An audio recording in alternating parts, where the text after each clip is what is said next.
आमचे शिक्षक आमच्यासाठी प्रत्यक्ष देवतुल्य व्यक्ती आहेत आणि त्यांच्या प्रती आमच्या मनातल्या भावना व्यक्त करायचा, त्यांना धन्यवाद द्यायचा दिवस म्हणजे 5 सप्टेंबर. चिखलाच्या गोळ्याला आकार द्यावा लागतो, सोन्याला सुद्धा भट्टीत तापावं लागतं, दगडापासून जर मूर्ती घडवायची असेल तर त्याला सुद्धा टाकेचे गाव सोसावे लागतात. आणि तसंच जर मनुष्य नावाच्या प्राण्याला सुसंस्कारी माणूस घडवायचा असेल ना, बनवायचा असेल ना, तर त्यासाठी शिक्षण आणि शिक्षक दोन्ही गरजेचे असतात, तेव्हाच सुसंस्कारी माणूस तयार होतो.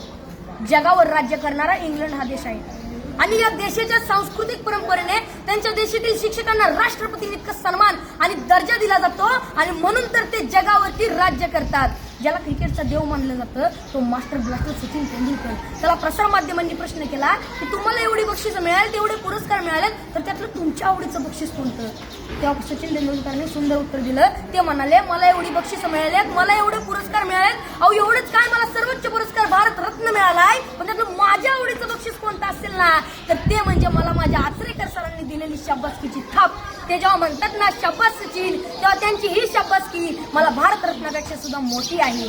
जी माणसं आपल्या जीवनात मोठी झाली त्यांनी आपल्या आयुष्यातील मोठेपणाचं यशच श्रेय आपल्या शिक्षकांना दिलंय.